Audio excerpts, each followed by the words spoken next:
Well, my name is Bill Lile. I practice obstetrics and gynecology in Pensacola, Florida. I'm board certified in obstetrics and gynecology. And we're here in Fort Lauderdale, Florida at St. Thomas Aquinas Catholic High School. And we're going to be doing a presentation I call God's Miracle of Life. I came to the realization that the abortions that are being performed here in the United States are primarily being performed by my peers, by other people who have spent their lives learning about obstetrics and gynecology with the goal of trying to have healthy moms and healthy babies, and realize that there has to be something that we can do to educate people, to let them know about the amazing development of the babies on the inside. We're also going to talk about abortion. We're going to talk about the numbers of abortions that are performed, and we're also going to talk about the different techniques that are going to be performed and how abortions are done. And I just appreciate the opportunity to let y'all know the truth, because we really realize that if people really understand the truth, we wouldn't have the 1.3 million abortions performed in this country every year.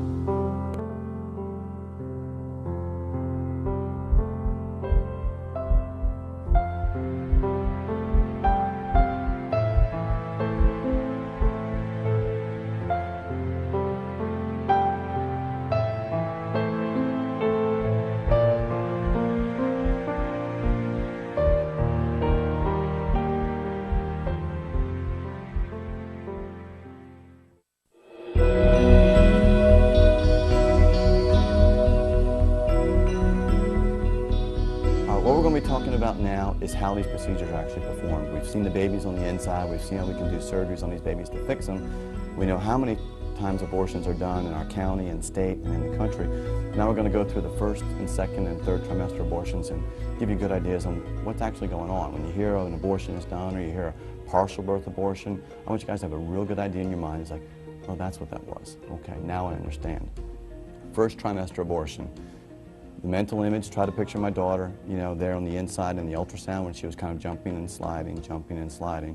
That would be at the end of the first trimester. This is a speculum, okay? First thing the doctor would do is he'd have the mom up where this chair would be, okay? And the surgeon would be sitting here, in a chair across from her, and her legs would be up this way. The surgeon would take the speculum, which is going to go into the mom's vagina, to give them a view of the cervix. The cervix is the lowest part of the womb or the uterus. And when you hear, like when somebody's in labor and they say her cervix is 5 centimeters, her cervix is 8 centimeters, that's what's opening up. The cervix is what's opening up before the mom can actually have the baby. But the job of the cervix is to keep the baby inside until she gets to her due date, until she gets to be term. So what the surgeon has to do and the abortionist has to do is to actually go in and forcibly open up the cervix in order to get the baby out. Because that's his only goal. His goal is to kill the baby and get the baby outside of the uterus. So the first thing is the speculum is placed in the vagina, all right, and it's opened up. And when it's opened up, the doctor can then see inside and can see the cervix, the lowest part of the womb. The doctor would then take something like this, and this is called a single-tooth tenaculum. Tenaculum is then sometimes placed on the inside, and it grabs the cervix. You can see how that would grab and would not let go. That's a tenaculum. So that way he has a hold of the cervix and he has a hold of the womb, and now we can start to open up the cervix. Okay? So I'm going to set this down. Well, the cervix is closed. I mean, it's closed tight, like my fist right there. So they have to open up the cervix in order to get up to where the baby is. So they do that by forcing small pieces of metal called a dilator. This is a small one. This is called a dilator. And the tip of this is placed into the cervix, and then it opens it up a little bit. Well, these instruments can go up and get a lot bigger depending on the size of the baby, so that you can forcibly open up the cervix in order to get the baby to come on down. So with a first trimester abortion, they'll dilate the cervix, and then after they've opened up the cervix, and essentially the door to get up into the womb, they'll take an instrument like this. This is called a suction curette. A suction curette is attached to a hose, a little tube that goes to a suction machine, which has, a large vacuum pump in there to suck out whatever is up on the inside. During the first trimester, this machine is so strong that it can actually suck out the baby with as developed as you saw my daughter jumping up on the inside. I mean, her muscles are there, her bones are there, everything is already there, and it can suck it through this tube. So this tube this curette is placed up inside the womb, the suction machine is turned on, And the baby, with all of its arms and legs and heartbeat, is then brought out in pieces, through that suction tube and ends up over in the suction machine. All right. So years ago, when they would show babies after they'd had an abortion, they said, look, it's just a blob of tissue. This wasn't a baby. Of course it doesn't look like a baby because you've just torn it apart. It's kind of like, looking at a lump of hamburger and say, there's no way that was ever a cow, because it just doesn't look like it. When you put a baby through a machine that's that strong, it's not going to look like a baby anymore. But that's how the vast majority of abortions are performed, with the suction machine, okay, and brought out through that small little tube. Now what we're going to do is we're going to talk about the second trimester abortion. Remember the baby that was getting the surgery? All right, remember they're doing the surgery on the baby's back? Well, when the baby is that far along, there's no way you can bring the baby down through a tube like this. You'd even have trouble bringing a baby down through a tube that big, okay?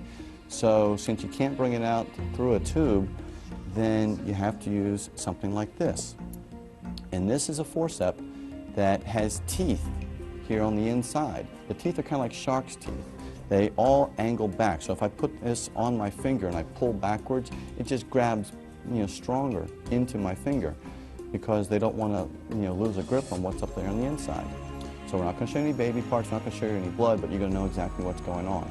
The baby's there up on the inside, just like we saw them operating on that baby and fixing the defect in the baby's spine. Baby's up in the womb. They use an ultrasound machine. They use the speculum, they dilate the cervix as large as they can get it, and then they'll use the ultrasound machine and take this instrument and they'll guide this up inside where the baby is, up in the womb.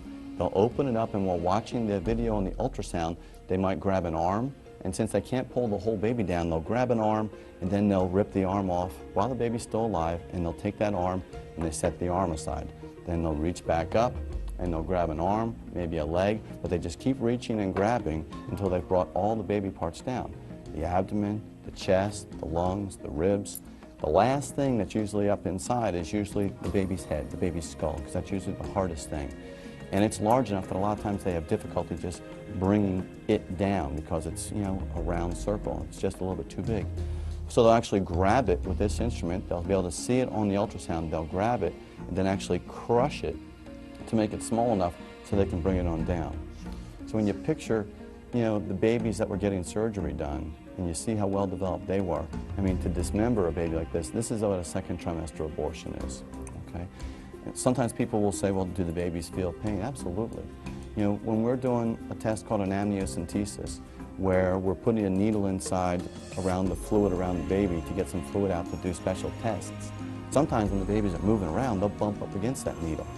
And as soon as the babies bump up against that needle, their heartbeat goes up. They'll jump back. They'll say, I don't know what's going on over there, but I don't want to be anywhere near that side of the womb, okay? So they do feel pain. If they can react to just a tiny needle, you can imagine how these babies will react when they're having an arm or a leg just taken off. But that's how a second trimester abortion is performed.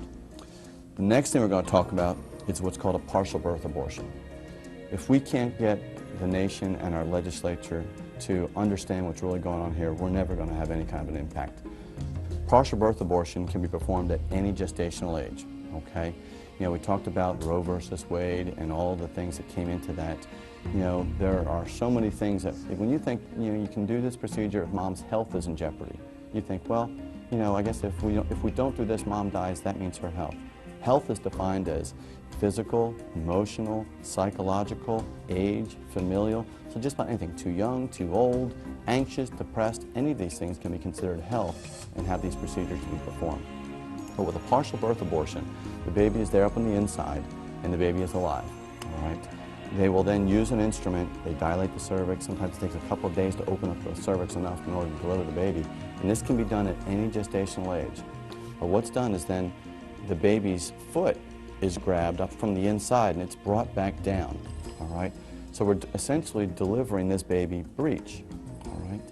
And when the first foot is brought down, the baby is still alive. They then reach up and they'll deliver the second foot and the second leg. And now they have a good grip on the baby, and baby's alive and baby's moving around. Then they'll put a little bit of traction on, they'll start to bring the baby down a little bit more. And as they're bringing the baby down more, the arms start to come into view. And they'll reach up with one finger They'll grab the right arm, they'll sweep it down, and they'll deliver the right arm. Then they'll rotate the baby around, and they'll deliver the left arm. Now at this point, 90% of the baby is on the outside. You know, the baby has already completely left the womb and is beyond the cervix, and it's just the baby's head that's sitting there still in the vagina. Legally, the baby is not born yet. All right, the baby hasn't taken its first breath. The baby's alive, moving, doing its thing while it's being held in the doctor's hand. And I use the term doctor really loosely, but the baby's being held right there. But what they need to do now is they need to, do the abortion procedure. They need to kill the baby. And the way they do that, it's one of the more common ways, is they'll use a pair of scissors like this. Now, you remember from your biology class, remember the foramen magnum, that hole in the base of the skull where your spinal cord comes down from the brain into the back, into the spine? This scissor is then placed at the base of the baby's neck, at the base of the skull, and is forced up into the baby's skull, into the baby's brain cavity. And then the scissor, is opened up just like that to expose that area. If this doesn't kill the baby just by doing that, then the thing they can do is they can then take a suction curette, place it up into the hole they just made, up into the baby's brain, and then turn the suction machine on. Just like it crushes a steel can, you can imagine what it does to the baby's brain up there on the inside. Once they've done that and they've killed the baby, which now of course stops moving, then they'll deliver the rest of the baby, dead. But that's when you hear partial birth abortion. There's no way that part of the procedure, yes, there are some reasons where we need to deliver babies early. When moms are sick, and the only way we're going to get mom better is by delivering the babies early. But to deliver the legs, the belly, the chest, and both arms of this baby, and then kill the baby at that point, how does killing the baby at that last second protect the mom at all? It doesn't. It's just a way of being able to justify in somebody's head killing babies at any gestational age, whether it's the first trimester, the second trimester, or the third trimester. But that's what a partial birth abortion is. When it comes up in the news and it comes up, in the legislature, that's what's really going on. Just picture that. I mean, babies that would do just fine. We have babies that do well at 23, 24, 25 weeks at our intensive care nursery, and we have great survivals. I mean, these are babies that are even further along than that all they need is just let the head come out, clamp the cord, cut the cord, let the baby go to the nursery, okay? But those are first, second, and third trimester abortions. If you look over on the far right side, you can see the cap of that steel can, and there's a small little tube coming out. Well, that's that little suction curette that we were demonstrating with.